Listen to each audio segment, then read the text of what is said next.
Bonjour et bonsoir à tout un chacun. Ça dépend à quelle heure vous allez écouter ou suivre cette courte vidéo, très courte vidéo. Nous sommes l'ensemble, bien aimés, c'est pour la lecture de la parole de Dieu. Et ensemble, nous allons lire la lecture du 6 avril. Nous sommes le 6 avril, nous allons lire la lecture d'aujourd'hui. Mais avant toute chose, nous devons prier pour recommander ce moment entre les mains du Seigneur. C'est lui qui nous donne l'opportunité, c'est lui qui nous garde, c'est lui qui nous protège et c'est lui qui fait tout pour nous. Nous reconnaissons la grandeur et la puissance de Jésus-Christ dans nos vies et pendant ces courts moments de la lecture biblique. Merci Seigneur Dieu de gloire parce que tu es notre Dieu. Tu es Dieu au-dessus de toutes choses. Aucun Dieu ne peut s'égaler à toi. Aucun Dieu ne peut se comparer à toi. C'est lui qui a veillé sur Israël, ne dort ni ne sommeille. La Bible nous dit, tu es celui qui veille sur nous aussi, Éternel. Les jours comme la nuit, tu veilles sur nous, tu nous gardes et tu nous protèges.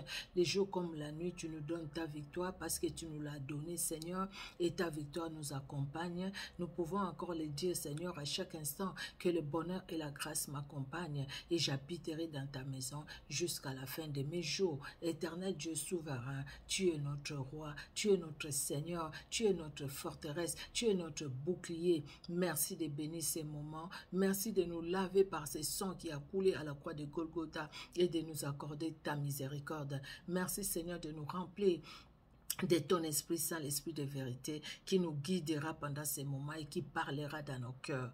Au nom de Jésus-Christ, nous avons prié. Amen. Amen, amen. Que Dieu, dans son amour, bénisse tout un chacun bien-aimé. Et c'est vraiment un privilège, hein? C'est un privilège, c'est une grâce que Dieu nous accorde afin que nous puissions lire sa parole jour après jour. C'est vraiment une grâce. Je vais... Et excusez-moi, je vais juste arrêter parce qu'il y a toujours le message là. Voilà.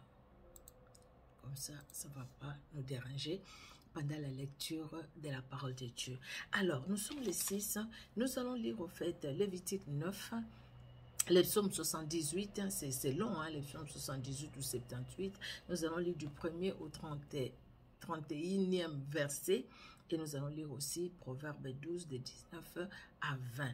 Nous prenons nos Bibles, bien-aimés, nous prenons nos Bibles et nous allons lire Lévitique au chapitre 9. Nous lisons Lévitique 9. Lévitique chapitre 9. Nous lisons au nom de Jésus-Christ de Nazareth. Le 8e jour, Moïse appela Aaron et ses fils et les anciens d'Israël. Il dit à Aaron, prends un jeune veau pour le sacrifice d'expiation et un bélier pour l'holocauste, l'un et l'autre sans défaut, et sacrifie-le devant l'Éternel.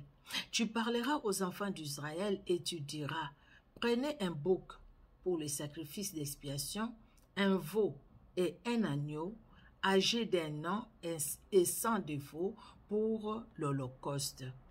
Un bœuf et un bélier pour le sacrifice d'action de grâce, afin de les sacrifier devant l'Éternel, et une offrande pétrie à l'huile, car aujourd'hui l'Éternel vous apparaîtra. Ils amenèrent devant la tente d'assignation ce que Moïse avait ordonné, et toute l'assemblée s'approcha et s'étint devant l'Éternel. Moïse dit, vous ferez ce que l'Éternel a ordonné, et la gloire de l'Éternel vous apparaîtra. Quelle grâce! La gloire de l'Éternel vous apparaîtra quand vous allez faire tout ce que l'Éternel vous a ordonné de faire. Cette parole est réelle, même pour aujourd'hui aussi, bien-aimé. Moïse dit à Aaron, approche-toi de l'autel, offre ton sacrifice d'expiation et ton holocauste, et fais l'expiation pour toi et pour les peuples. Offre aussi les sacrifices du peuple et fais l'expiation pour lui, comme l'Éternel l'a ordonné. Aaron s'approcha de l'autel et il égorgea les veaux pour son sacrifice d'expiation. Le fils d'Aaron lui présentèrent le sang. Il trempa son doigt dans le sang, en mit sur les cornes de l'autel et répandit le sang au pied de l'autel. Il brûla sur l'autel la graisse, les rognons et les grands lobes du foie de la victime expiatoire, comme l'Éternel l'avait ordonné à Moïse. J'aime beaucoup cette phrase, c'est toujours ce verset qui termine toujours comme l'Éternel l'a ordonné à Moïse. Je trouve ça très bien fait, pour voir vraiment comment, même dans l'ancien temps, comment tous ceux qui ont marché avec Jésus-Christ et avec Dieu, à l'époque on ne parlait pas encore de Jésus-Christ, avec Dieu, devriez marcher selon les recommandations du Seigneur. Et à plus forte raison, nous, aujourd'hui aussi, c'est pareil. Comme l'Éternel avait ordonné à Moïse. Le verset 11. Mais il brûla au feu hors du camp la chair et la peau. Il égorgea l'holocauste. Les fils d'Aaron lui présentèrent les sangs et il les répandit sur l'autel tout autour. Ils lui présentèrent l'holocauste coupé par morceaux avec la tête et il les brûla sur l'autel. Il leva les entrailles et les jambes et il les brûla sur l'autel par-dessus l'holocauste. Ensuite, il offrit les sacrifices du peuple. Il prit les boucs pour les sacrifices expiatoires du peuple. Il les gorgea et l'offrit en expiation comme la première victime. Il offrit l'holocauste et les sacrifia d'après les règles établies. Il présenta l'offrande en prit une poignée et la brûla sur l'autel, outre l'holocauste du matin. Verset 18. Il égorgea les bœufs et les béliers en sacrifice d'action de grâce pour les peuples. Le fils d'Aaron lui présentèrent les sangs et il les répandit sur l'autel tout autour. Il lui présentèrent la graisse du bœuf et du bélier, la queue, la graisse qui couvre les entrailles, les rognons et les grands lobes du foie. Excusez-moi. Ils mirent les graisses sur les poitrines et il brûla les graisses sur l'autel. Aaron agita des côtés et d'autres devant l'Éternel les poitrines et l'épaule droite comme Moïse l'avait ordonné. Aaron leva les mains vers le peuple et il les bénit. Puis il descendit après avoir offert les sacrifices d'expiation, l'holocauste et les sacrifices d'action de grâce. Moïse et Aaron entrèrent dans la tente d'assignation. Lorsqu'ils en sortirent, ils bénirent les peuples et la gloire de l'Éternel apparut à tous les peuples. Et les feux sortit de devant l'Éternel et consuma sur l'autel l'holocauste et les graisses. Tout le peuple les vit et ils poussèrent des cris de joie. Ils se jetèrent sur leur face. Waouh, ils ont vécu aussi des choses. Ils voient les feux comme ça qui descendent, qui consument l'holocauste. Et là, ils savent que Dieu est content. Dieu est content de l'offrande qu'ils sont en train d'offrir et ils sont contents eux aussi. Hein? Ils se réjouissent vraiment. Notre Dieu, il est merveilleux. Oh Seigneur, si la gloire de Dieu pouvait nous envelopper comme ça, et quand nous les cherchons, nous sentons la présence du Saint-Esprit, nous sentons la gloire de Dieu qui nous remplisse et puis qui nous conduit dans la délivrance, dans la guérison, miracle. Nous voyons la gloire de Dieu. Le temps des miracles n'est pas passé et Dieu n'a pas changé. Il est le même hier, aujourd'hui et éternellement. C'est ce que la Bible nous dit. Nous passons au psaume 78. Alors, les psaumes 78, bien-aimés, nous allons, j'espère que nous avons trouvé. Les psaumes 78, nous allons lire du 1er au 31e verset. Vous voyez, si vous avez déjà vos Bibles ouvertes, vous allez voir qu'il y a 72 versets. Et nous, pour aujourd'hui, nous lisons du 1er au 31e verset. Nous lisons les psaumes 78 au nom puissant de Jésus-Christ de Nazareth. Cantique d'Asaph. Mon peuple écoute mes instructions. Prêtez l'oreille. Mon peuple écoute mes instructions. Prêtez l'oreille aux paroles de ma bouche. Alléluia. J'ouvre la bouche par des sentences. Je publie la sagesse des temps anciens. Ce que nous avons entendu, ce que nous savons, ce que nos pères nous ont raconté, nous ne les cacherons point à leurs enfants. Nous dirons à la génération future les louanges de l'Éternel et sa puissance et les prodiges qu'il a opérés. Il a établi un témoignage en Jacob. Il a mis une loi en Israël et il a ordonné à nos pères de l'enseigner à leurs enfants pour qu'elle soit connue de la génération future, les enfants qui naîtraient et que, devenus grands, ils en parlent à leurs enfants, afin qu'ils mettent en Dieu leur confiance. Alléluia. Qu'ils n'oublient pas les œuvres de Dieu et qu'ils observent ses commandements, afin qu'ils ne soient pas comme leur père, une race indocile et rebelle, une race dont les cœurs n'étaient pas fermes et dont l'esprit n'était pas fidèle à Dieu. Les fils d'Éphraïm, armés et tirant des l'arc, tournèrent les dos les jours du combat.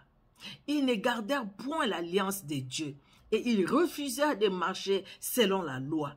Ils mirent en oubli ses œuvres, ces merveilles qu'il leur avait fait voir. Devant leur père, ils avaient fait des prodiges au pays d'Égypte, dans les campagnes de Tchoan. Il fendit la mer et leur ouvrit un passage. Il fit dresser les eaux comme une muraille. Il les conduisit les jours par la nuée et toute la nuit par un feu éclatant. Il fendit des rochers dans le désert et il donna à boire comme des flots abondants. Du rocher, il fit jaillir les sources et couler des eaux comme des fleuves. Mais ils continuèrent à pécher contre lui et à se révolter contre les Très-Hauts dans le désert. Ils tentèrent Dieu dans leur cœur en demandant de la nourriture selon leurs désirs. Ils parlèrent contre Dieu. Ils dirent, Dieu pourrait-il dresser une table dans le désert? Voici, il a frappé les rochers et des eaux ont coulé et des torrents se sont répandus. Pourra-t-il aussi donner du pain ou fournir de la viande à son peuple? L'Éternel entendit et il fut irrité. Pardon, je pense que je suis... Ah Seigneur, qu'est-ce qui s'est passé? Oui, l'Éternel entendit et il fut irrité. Ah oui, c'est ça.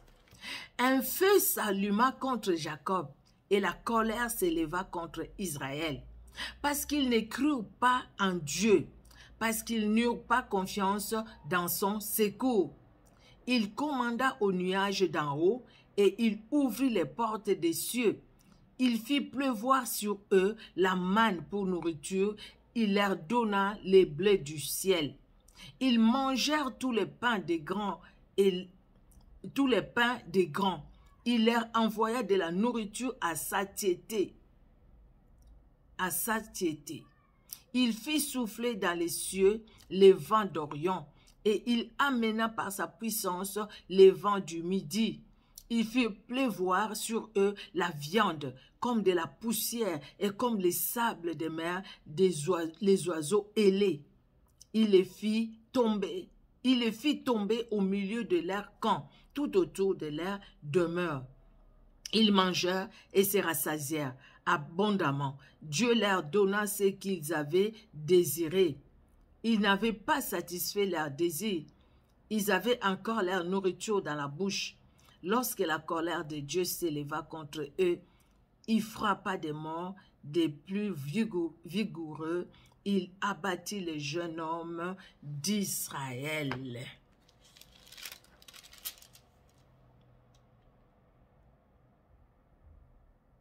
Alléluia. J'ai revoyé au fait, j'ai réalisé le verset 7 qui nous dit, afin qu'ils mettent en Dieu leur confiance, qu'ils n'oublient pas les œuvres de Dieu et qu'ils observent ses commandements. Amen. Nous allons finir par Proverbes. Nous lisons Proverbes au chapitre 12. Nous sommes encore au chapitre 12. Chapitre 12, nous allons lire de 19 et 20. La lèvre véridique est affermie pour toujours, mais la langue fausse ne subsiste qu'un instant. La tromperie est dans les cœurs de ceux qui méditent le mal, mais la joie est pour ceux qui conseillent la paix. Alléluia. Que Dieu dans son amour nous conduise. C'est qu'une lecture biblique bien-aimée, une lecture biblique. Gloire à Dieu. La foi vient de ce qu'on entend. Ce qu'on entend vient de la parole de Dieu. Il faut savoir aussi comment entendre la parole de Dieu.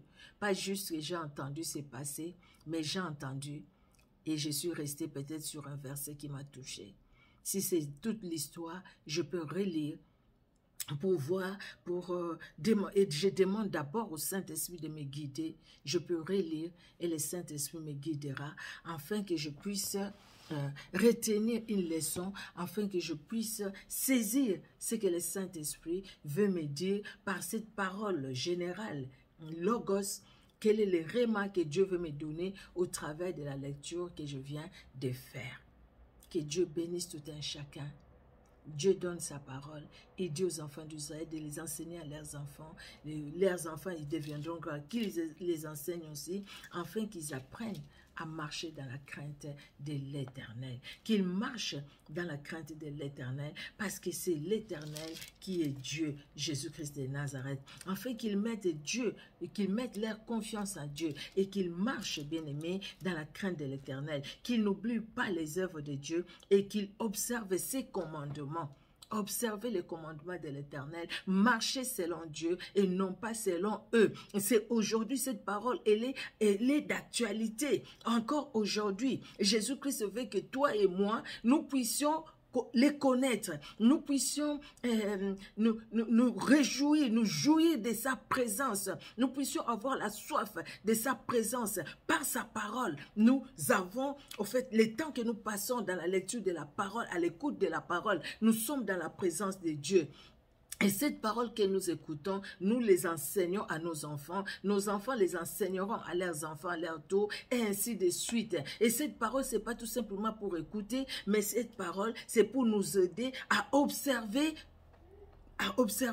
ce que Dieu nous demande, les commandements de l'Éternel. C'est lui qui même garde mes commandements, dit Jésus lui-même. Donc, garder les commandements, comment on peut garder ces commandements si on ne les connaît pas? Comment on peut les connaître si on ne lit pas? Nous devons lire pour connaître les commandements de Dieu, pour connaître ce que Dieu veut, ce que Dieu aime et ce que Dieu n'aime pas. Ce que Dieu veut que nous puissions faire, ce que Dieu ne veut pas que nous puissions faire. Nous pouvons les connaître que par la parole, bien-aimée. C'est pourquoi c'est très important. Vous voyez, depuis l'ancien temps, Dieu demandait aux enfants d'Israël d'enseigner la loi à leurs enfants. Et le motif, c'était quoi? Pour qu'ils puissent se donner à Dieu, pour qu'ils puissent ne pas abandonner Dieu, pour qu'ils mettent leur confiance dans ces dieux-là, pour qu'ils croient en ces dieux-là, et qu'ils observent ses commandements, qu'ils observent sa parole, qu'ils marchent dans la crainte de ces grands dieux, de ces puissants dieux. Vous voyez, bien-aimés, et aujourd'hui, nous avons la parole, afin que nous puissions avoir la crainte de Dieu au travers de sa parole. Nous savons ce que Dieu aime et ce que Dieu n'aime pas. Et nous savons ce qui nous attend. Ce qui nous attend parce que Jésus-Christ revient bientôt. Que Dieu vous bénisse, bien-aimés. C'est vraiment une joie. On se donne rendez-vous demain pour une autre lecture biblique.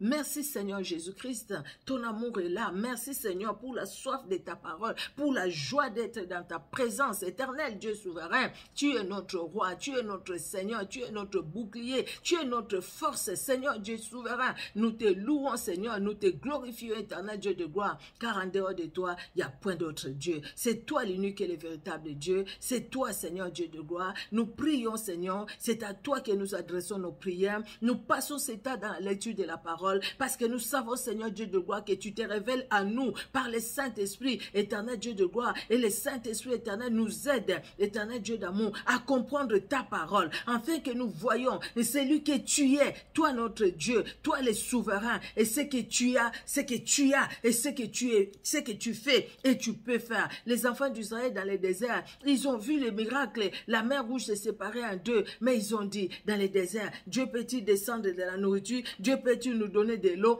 Éternel, tu l'as fait. Du rocher, l'eau a jailli. Éternel, du haut des cieux, Tu as fait descendre du pain, tu as fait descendre l'écaille de la viande, parce que tu aimes ton peuple. Aujourd'hui, tu es aussi celui qui pourvoit, éternel Dieu de gloire, à tous nos besoins. Merci Seigneur pour nos besoins spirituels par rapport à ta parole. Jésus, tu pourvois aussi à ces besoins. Enfin Seigneur, dans nos cœurs, que nous ayons vraiment la soif et la soif et la soif de ta parole, éternel Dieu de gloire. La soif de cette parole divine, de cette parole spirituelle, de la soif Seigneur de te connaître. Voir ce que tu as fait, éternel. Et la Bible nous dit que tu n'as pas changé. Tu le fais encore aujourd'hui. Merci, merci de bénir mon frère, ma soeur, qui va écouter cette vidéo, Seigneur Dieu de gloire. Ô éternel Dieu souverain, merci Seigneur. Ceux qui vont le suivre sur Facebook, sur YouTube, bénis tout un chacun. Dans le nom puissant de Jésus-Christ de Nazareth. Merci Père de gloire. Merci le Dieu puissant et vivant. Merci, merci et merci encore.